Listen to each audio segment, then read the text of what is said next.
Nice, man. Well, that's awesome, bro. Like, let's talk a little bit about MLS then. I know, Charlotte, we're getting our team, so super excited about that. Hmm. The countdown continues. Still feels like forever till we get it, but until then, like, let's be excited and positive Yeah. for it. I know one of the things that I see here at the MLS is that every team gets assigned three designated players, Hmm. right?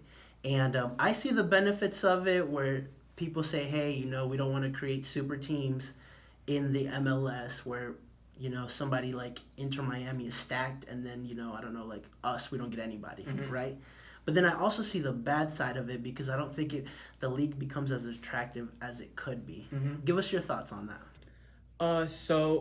Well, not only with the designated players, like I think the MLS like has it all wrong. Like Mm.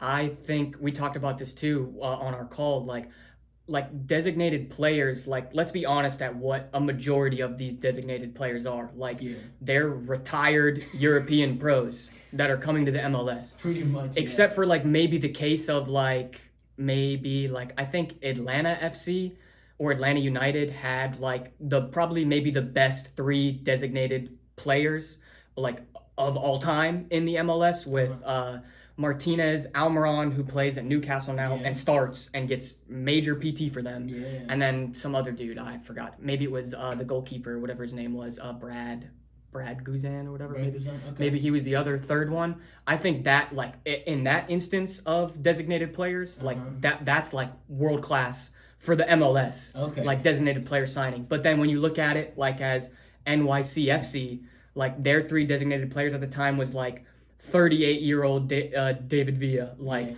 40-year-old Pirlo, and like 36-year-old Lampard. And Yeah. those are your three designated players that are gonna bring you into the future of like your like You got a MLS point career. there. Like I see what you're saying. not a chance. Like not a chance.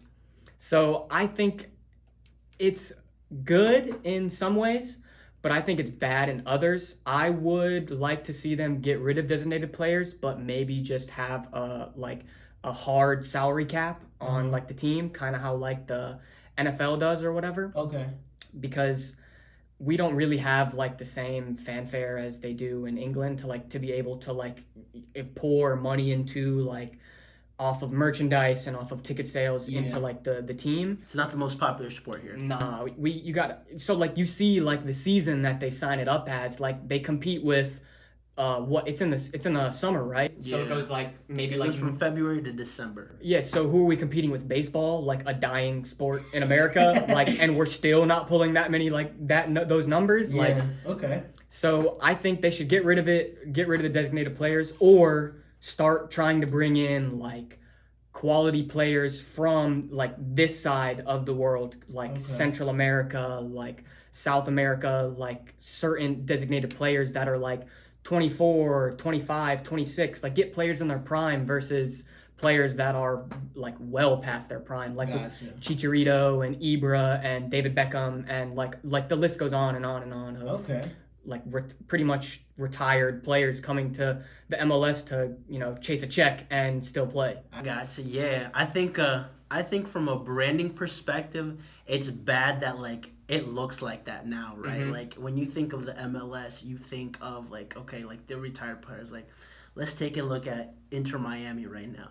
Like they signed Blas Matuidi, who's like 32 or 33, and then they signed Higuain, who's around the same age. Mhm. Like they're probably good enough to be here and play, and they've got the clout, right? Like But that's the problem, that they're out of their prime, Mhm. like you said. And so, kind of players like that, it's good to have them. And I think it is good to have them, but at the same time, like, as what you said, like, it's kind of like a double edged sword because you're like, okay, like, Higuain's only coming to Inter Miami because, like, because no one's going to pay him. no what one he's else gonna wanted make. him. Yeah. Is going to pay him what he's making. What he's gonna make here at any other smaller club where he could still probably compete in European Mhm. football.